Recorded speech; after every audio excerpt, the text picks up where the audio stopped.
നവീകരണത്തിനൊരുങ്ങി ആയവന അഞ്ചൽപ്പെട്ടിയിലെ പരിപ്പുതോട് പാടശേഖരത്തിന്റെ നവീകരണത്തിനായി 1,52,00,000 രൂപ നബാർഡിൽ നിന്ന് അനുവദിച്ചതായി എൽദോ എബ്രഹാം MLA അറിയിച്ചു. നവീകരണ പ്രവർത്തനങ്ങൾ വിലയിരുത്താൻ MLA ഉൾപ്പെടെയുള്ള ജനപ്രതിനിധികൾ പാടശേഖരം സന്ദർശിച്ചു. എൽദോ എബ്രഹാം MLA നിയോജക മണ്ഡലത്തിൽ നടപ്പാക്കുന്ന തരിശുരഹിത മൂവാറ്റുപുഴ ക്യാമ്പയിനിന്റെ ഭാഗമായാണ് ആയവന ഗ്രാമപഞ്ചായത്തിലെ 2ാം വാർഡിൽ അഞ്ചൽപ്പെട്ടി പരിപ്പുതോട് പാടശേഖരം നവീകരിക്കുന്നത്. ആയവന ഗ്രാമപഞ്ചായത്തിലെ 60 ഏക്കറോളം വരുന്ന പ്രധാന പാടശേഖരമായ പരിപ്പുതോട് പാടശേഖരം കൃഷിക്ക് അനുയോജ്യമാക്കി മാറ്റുന്നതിന് ഫണ്ട് അനുവദിക്കണമെന്നാവശ്യപ്പെട്ട് കൃഷിവകുപ്പ് മന്ത്രി VS സുനിൽകുമാറിനെ എൽദോ എബ്രഹാം MLA കത്ത് നൽകിയിരുന്നു. ഇതേ തുടർന്നാണ് ഗ്രാമീണ മേഖലയിലെ അടിസ്ഥാന വികസന പദ്ധതിയിൽ ഉൾപ്പെടുത്തി നബാർഡിൽ നിന്ന് 1,52,00,000 രൂപ അനുവദിച്ചത്. കർഷകർക്ക് പാടത്തേക്ക് വാഹനങ്ങൾ എത്തിക്കുന്നതിനും കാർഷിക വിളകൾ കൊണ്ടുപോകുന്നതിനുമായി 1.5 കിലോമീറ്റർ റോഡ് നിർമ്മിക്കുന്നതോടൊപ്പം ജലവിതരണത്തിന് പരിപ്പുതോട് നവീകരിക്കുകയും ചെയ്യും. തോടിൻ്റെ ആഴം കൂട്ടി സംരക്ഷണ ഭിത്തി കെട്ടി സംരക്ഷിക്കാനാണ് തീരുമാനിച്ചിട്ടുള്ളത്. തോട് നവീകരിക്കുന്നതോടെ വർഷക്കാലത്ത് പാടത്തെ വെള്ളക്കെട്ട് ഒഴിവാകും. വേനൽക്കാലത്ത് ജലവിതരണം സുഗമമാക്കാനും ഇത് സഹായിക്കും.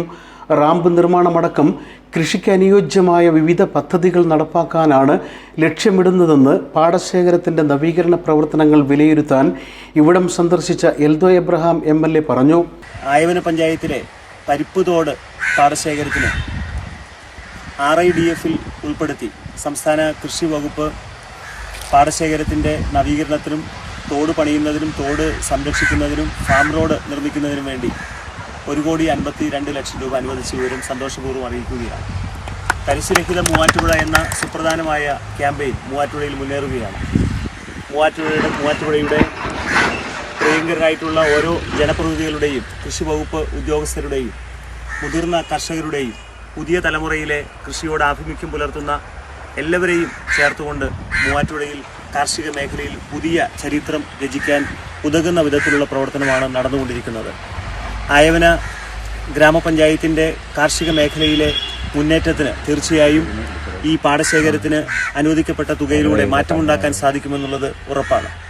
ആയവന ഗ്രാമപഞ്ചായത്ത് president Surumi Ajeesh, block panchayat vice president Mercy George, block panchayat അംഗം Zhivago Thomas, ward member Aneesh PK, Shaji Aliyar, KS Ramesh Kumar, Deepa Jijimon, കൃഷി assistant director Tani Thomas, Ayavana കൃഷി officer Bose Mathai, Enanallur village officer Sheeja John, KLDC ഉദ്യോഗസ്ഥർ, പാടശേഖര സമിതി ഭാരവാഹികൾ, കർഷകർ എന്നിവരോടൊപ്പമാണ് എൽദോ എബ്രഹാം MLA പാടശേഖരം സന്ദർശിച്ചത്.